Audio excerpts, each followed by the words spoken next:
Coming up on We Talk News this week. Oh, wow. You've locked in.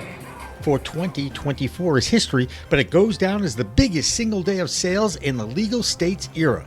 Speaking of going down, that's what happened to the Dutchie platform as that seed-to-sale tracking site crashes for the third straight 420. And for the first time in history, an American president tweeted, "No one should be jailed just for using or possessing marijuana." So, when will the DEA do something to right its wrongful schedule classification?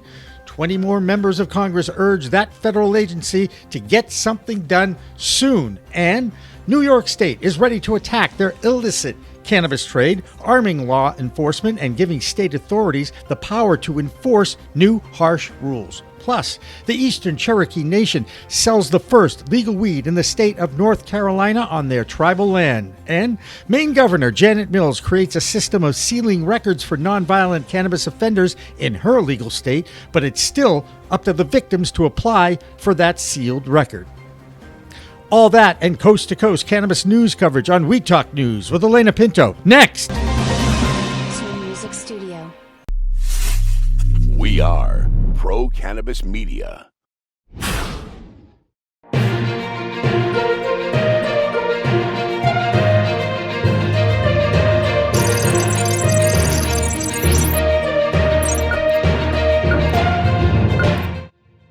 Hi, everyone. Welcome to We Talk News, Pro Cannabis Media's weekly roundup of cannabis news. I'm Alaina Pinto.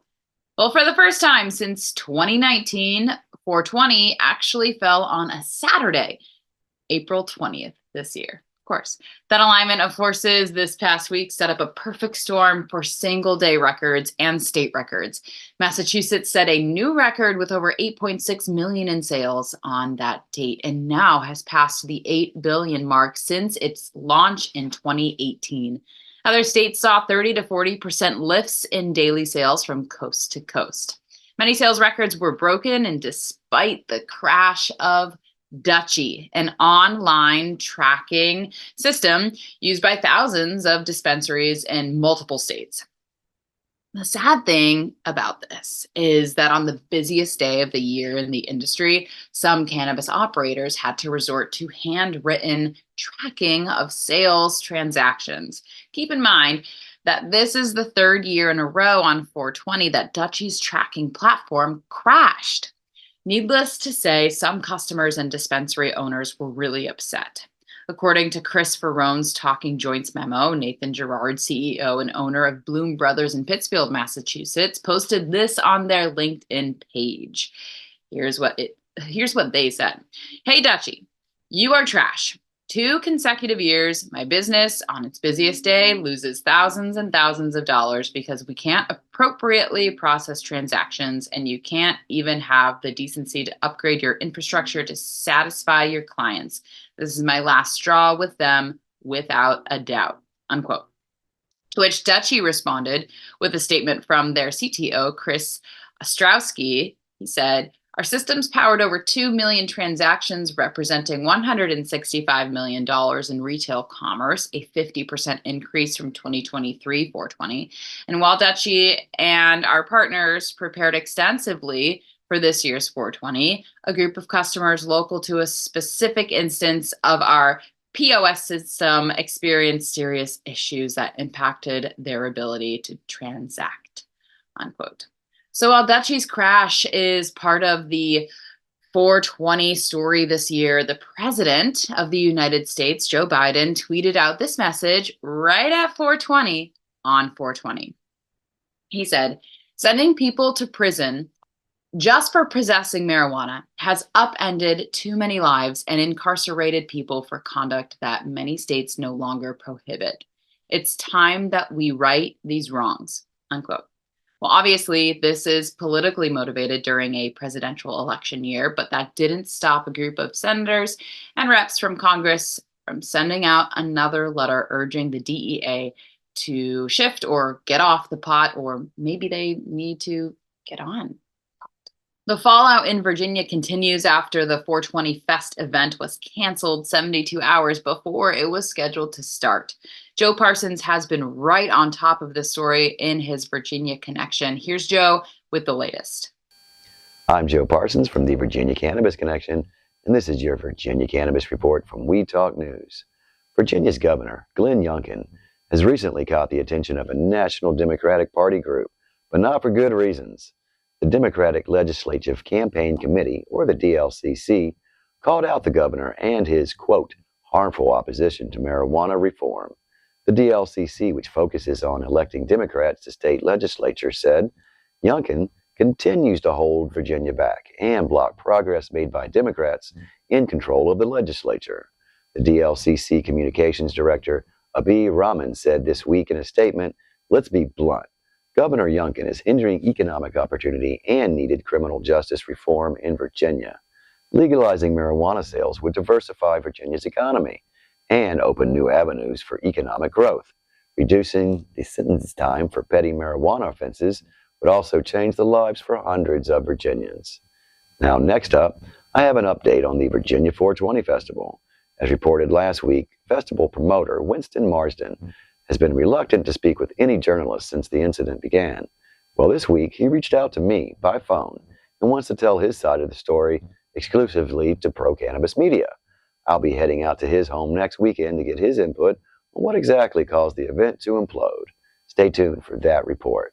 And finally, another amazing reggae artist that was supposed to be at both events last week, Lopaka Roots, reached out and gave a great interview on his thoughts about the failed event. For him, it was just a missed opportunity to spread love, good vibes, and great music to the Commonwealth. It was never about the money, and he doesn't hold any animosity. In fact, he wishes that no one else would either, and that the main purpose for this event was for positive people to unite in freedom. He was just bummed out that Virginia missed out on the great vibes and the chance to get the cannabis community together. Lopaka Roots starts the next leg of his tour on May 5th, so be sure to catch his show when it comes around to your state. It was a pleasure talking to him for sure. Well, that's all for this week's Virginia Cannabis Report. With the Virginia Cannabis Connection and reporting for We Talk News, I'm Joe Parsons. Until next time, stay lifted. North Carolina has some of the most restrictive cannabis laws in the country. In fact, only one group has medical cannabis for sale, and it's the Eastern Band of Cherokee Indians. This past 420 was the perfect time for the Great Smoky Cannabis Dispensary to open for business, and it was packed. To buy anything, though, you had to have a valid medical card from your state or one from the Eastern Cherokee Cannabis Control Board. Cooper's Creek Farm, a local grow facility, is providing the products for sale to medical patients. And in Arizona, a strike called by employees of a Curaleaf dispensary in Phoenix was called off. Here's Karen Black with more from the Grand Canyon. I'm Karen Black from Greenfinger Consulting with the Arizona Cannabis Report for Weed Talk News. The brief 420 protest at Curaleaf's Camelback location in Phoenix doesn't seem to have moved the needle. According to the United Food and Commercial Workers International Union Local 99, which represents workers at that dispensary and other Curaleaf locations, Curaleaf is falsely telling employees their scheduled pay raises were canceled because it could not increase pay during contract negotiations. Now that's confusing because the National Labor Relations Board ruled Curaleaf hasn't even recognized the union. Curaleaf has appealed the ruling and last week issued a statement claiming it's, quote, focused on creating a collaborative culture that allows our team to feel heard, supported, and respected, end quote. This fight ain't over, and we'll keep following it. Speaking of 420, Arizona made the top 10 for states with the highest holiday sales boost. With 2.3 times the normal sales volume, the Grand Canyon state tied for 9th with Nevada, Michigan, and Washington. Good company for sure.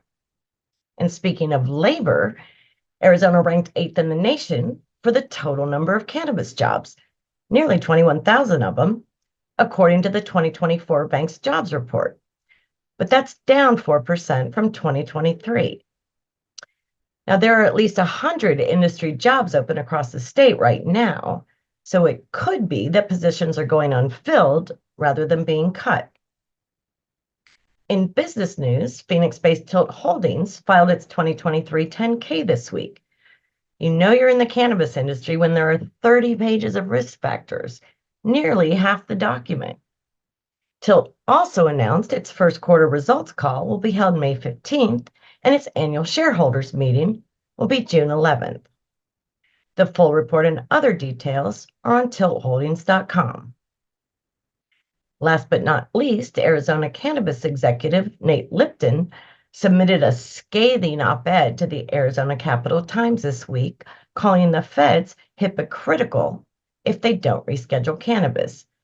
The gist of Lipton's argument is that both the FDA and HHS have recommended rescheduling and have specifically addressed the DEA's reason for opposing it. Mr. Lipton is a co-founder and CEO of growershouse.com and cannacribs.org. That's all for the Arizona Cannabis Report. I'm Karen Black from Greenfinger Consulting reporting for Weed Talk News. If you have an operating illicit cannabis operation in New York State, you might want to consider applying for a license. As part of her new budget, Governor Kathy Hochul is creating a 5-point plan to shut down the illicit market in her state. She is creating a special task force to close the illegal stores and target suppliers and landlords who are housing the unlicensed shops. Fines will be increased to as much as $50,000 a day. Padlocks will be placed on operations, and if they are removed, fines increase, and so do the amount of padlocks, since many operators are willing to pay the fines in order to keep operating. The governor is also giving the Office of Cannabis Management the power to shut down and padlock illegal stores. The story is far from over. Curaleaf continues to grow into an international powerhouse in the new cannabis markets of Germany, Malta, and Spain.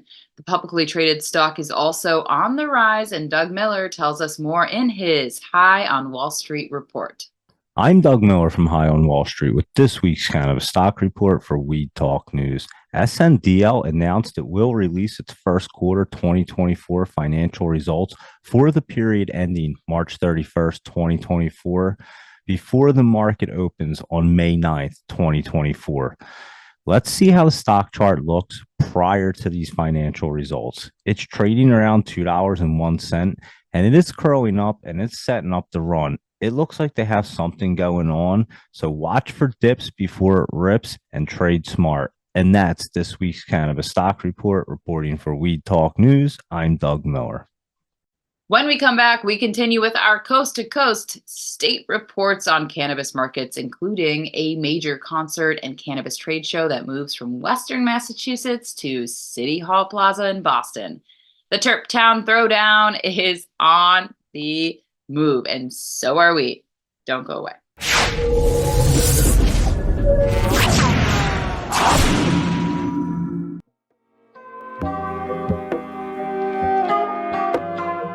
We're working on helping startups and companies that need relatively small amounts of money, meaning $500,000 or less. And what we're doing is we've got a funding source that's not basing it on your business plan, on your acumen, it's not a venture, it's debt, but it's based on a credit score and 2 years of tax returns with income. And with that, we can get you money. Let's go.